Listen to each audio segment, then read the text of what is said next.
Assalamualaikum warahmatullahi wabarakatuh. Halo semuanya, perkenalkan nama saya Zahra Deviana Putri Nur Arifin dengan NIM 2484130047 dari kelas PKI 3B. Di sini saya akan memaparkan materi yang berjudul teori belajar dan penerapannya. Langsung saja yang pertama ke pendahuluan.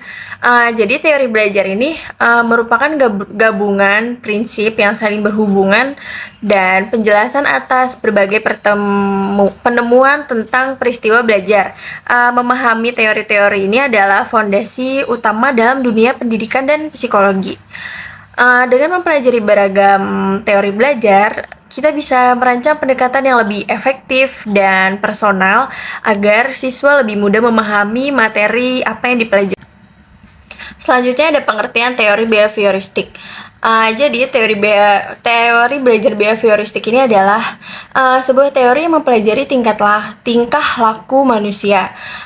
Jadi menurut Desmita, teori belajar behavioristik ini merupakan teori belajar yang memahami tingkah laku manusia yang menggunakan pendekatan objektif, mekanistik, dan materialistik. Sehingga perubahan tingkah laku pada diri seseorang itu dapat dilakukan melalui upaya pengkondisian. Dengan kata lain itu mempelajari tingkah laku seseorang itu seharusnya melalui pengujian dan pengamatan atas tingkah laku yang terlihat, bukan dengan mengamati kegiatan bagian-bagian dalam tubuh.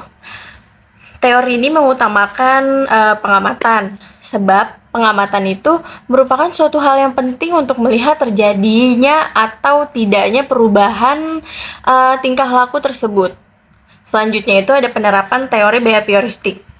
Di dunia nyata, terutama di ranah pendidikan dan terapi, teori behavioristik ini mempunyai banyak aplikasi. Contoh-contohnya, yang pertama itu ada di dalam bidang pendidikan.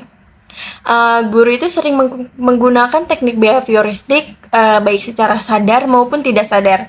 Yang pertama itu di sistem poin atau reward. Jadi siswa yang rajin mengerjakan tugas atau berpartisipasi aktif akan diberikan poin atau stiker. Jadi ini adalah contoh penguatan yang positif. Yang kedua itu ada umpan balik atau feedback secara langsung. Jadi guru ini memberikan koreksi atau pujian segera setelah siswa ini menyelesaikan tugas. Yang ketiga ini ada latihan dan pengulangan. Jadi misalnya menghafal tabel perkalian. Jadi pengulangan ini memperkuat koneksi stimulus respon. Selanjutnya itu ada terapi perilaku. Jadi terapi ini itu digunakan untuk mengatasi fobia, kecanduan atau perilaku maladaptif lainnya. Yang pertama itu ada desensitasi sistematis. Jadi pasien ini tuh secara bertahap diperkenalkan pada objek atau situasi yang ditakuti sambil melakukan relaksasi. Jadi tujuannya ini adalah untuk menggantikan respon ketakutan dengan respon relaksasi. Yang kedua itu ada terapi aversi, memasangkan perilaku yang tidak diinginkan seperti merokok atau minum alkohol dengan stimulus yang tidak menyenangkan, misalnya rasa mual atau kejutan listrik ringan. Jadi harapannya ini individu itu akan mengasosiasikan perilaku tersebut dengan konsekuensi negatif dan akhirnya berhenti melakukannya. Selanjutnya itu yang kedua itu ada pengertian teori humanisme. Jadi teori humanisme ini adalah pendekatan dalam psikologi dan pendidikan yang menekankan pengembangan potensi dan aktualisasi diri individu sebagai makhluk unik. Jadi teori ini itu memosisikan manusia itu sebagai pusat proses pembelajaran, di mana individu ini didorong untuk mengenali dan mengembangkan bakat, potensi, serta kemampuan diri mereka secara maksimal. Teori humanisme ini dipelopori oleh tokoh seperti Abraham Maslow dan Karl Rogers yang menekankan kebutuhan dasar manusia itu dalam mencapai aktualisasi diri dan kesempurnaan hidup. Jadi teori ini itu berfokus pada aspek kognitif dan afektif dalam proses belajar serta pemberdayaan individu untuk belajar secara mandiri dan bertanggung jawab terhadap proses belajarnya sendiri. Teori humanisme ini juga menjadi reaksi terhadap teori behavioristik yang dianggap terlalu kaku dan pasif. Selanjutnya itu ada penerapan teori humanisme dalam pembelajaran. Jadi penerapan teori humanistik itu humanis ya dalam pembelajaran ini meliputi beberapa aspek. Jadi pembelajaran berpusat pada siswa, di mana siswa aktif ini terlibat dan bertanggung jawab atas proses belajarnya. Selanjutnya itu ada guru berperan sebagai fasilitator yang menciptakan lingkungan belajar yang aman, yang mendukung, dan menghargai keunikan individu tersebut.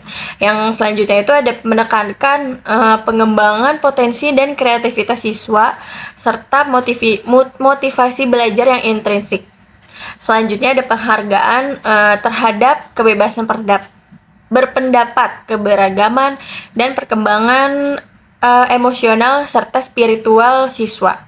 Selanjutnya ada penerapan etika, moral, dan nilai-nilai kemanusiaan dalam pembelajaran termasuk dalam konteks pendidikan agama Islam.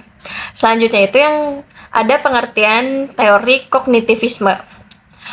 Jadi, teori kognitivisme ini adalah salah satu aliran psikologi yang berfokus pada proses internal dalam pikiran manusia seperti memori, persepsi, bahasa, dan pemecahan masalah. Berbeda dari behaviorisme yang hanya melihat perilaku yang dapat diamati, kognitivisme ini menganggap otak manusia itu sebagai komputer yang memproses informasi. Jadi teori ini itu berpendapat bahwa pembelajaran ini adalah proses mental aktif di mana individu ini mengorganisir, menyimpan, dan menggunakan informasi. Selanjutnya itu ada penerapan teori kognitivisme. Yang pertama ini, teori kognitivisme ini sangat berpengaruh ya, terutama dalam bidang pendidikan dan psikologi klinis. Yang pertama itu ada dalam bidang pendidikan. Yang pertama peta konsep atau biasanya disebut mind mapping. Jadi metode ini itu membantu siswa mengorganisir ide-ide secara visual yang sejalan dengan cara otak mengorganisir skema. Jadi ini tuh membuat informasi itu lebih mudah dipahami dan mudah diingat. Yang kedua itu ada metode pemecahan masalah, problem solving. Jadi untuk pembelajaran ini diarahkan untuk membantu siswa ini mengembangkan strategi berpikir kritis dan analisis, bukan hanya menghafal fakta. Jadi guru ini sering memberikan studi kasus atau masalah yang harus dipecahkan oleh siswa itu secara mandiri. Selanjutnya itu ada belajar bertahap, scaffolding. Konsep ini yang dipopulerkan oleh Lev Vygotsky, mirip dengan tangga yang membantu siswa ini mencapai tingkat pemahaman yang lebih tinggi. Jadi guru ini memberikan dukungan bertahap dan melepaskannya saat siswa ini sudah mampu mandiri. Selanjutnya ada dalam terapi, cognitive behavioral therapy. Yang pertama itu ada mengubah pola pikir negatif. Jadi CBT ini adalah terapi yang menggabungkan prinsip kognitivisme dan behaviorisme.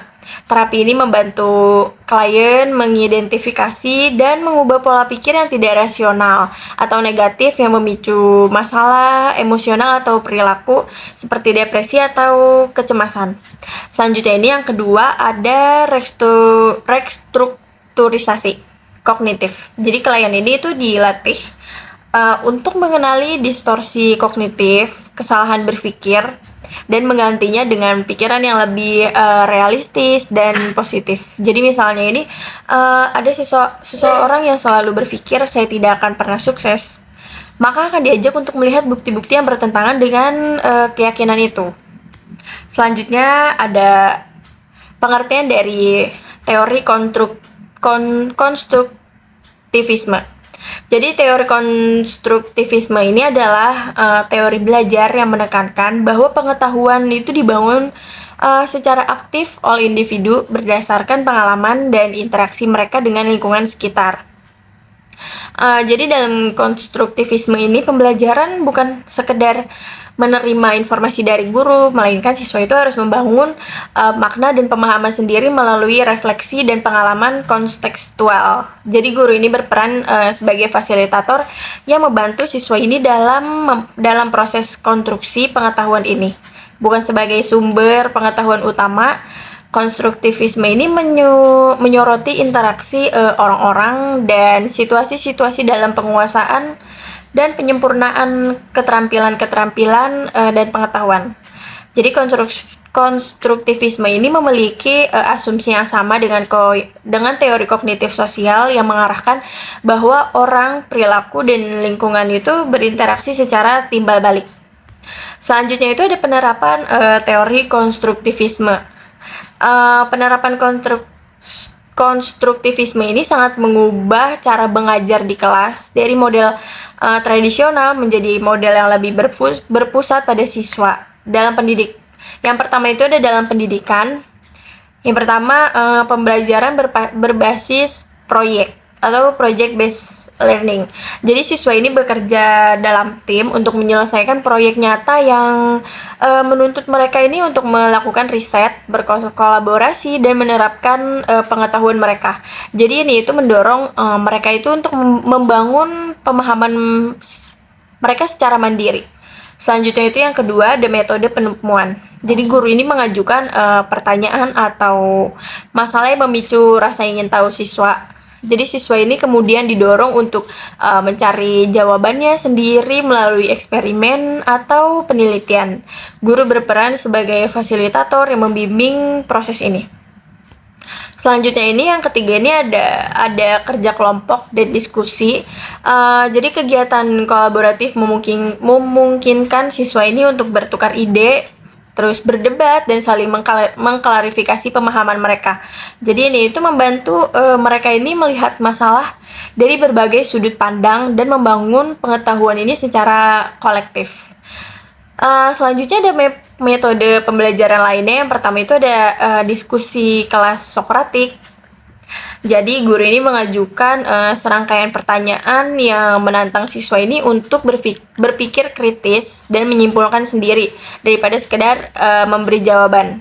Yang kedua ini ada eksperimen di laboratorium sains. Jadi siswa ini tidak hanya membaca teori, tetapi secara langsung ini melakukan eksperimen untuk menguji hipotesis dan membangun pemahaman sendiri tentang prinsip-prinsip ilmiah. Selanjutnya ini yang terakhir, kesimpulan. Jadi kita bisa simpulkan bahwa setiap teori ini memiliki cara pandang yang berbeda ya. Behaviorisme melihat belajar ini sebagai perubahan perilaku yang dibentuk oleh lingkungan. Terus kognitivisme hanya fokus pada mental, di mana pikiran ini memproses informasi.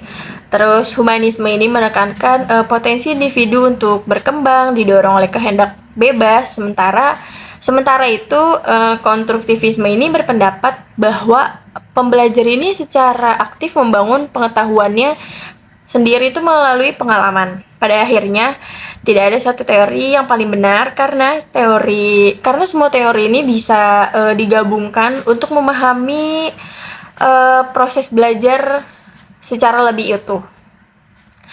Oke, mungkin cukup itu saja yang bisa saya sampaikan. Kurang lebihnya mohon maaf. Terima kasih. Wassalamualaikum warahmatullahi wabarakatuh.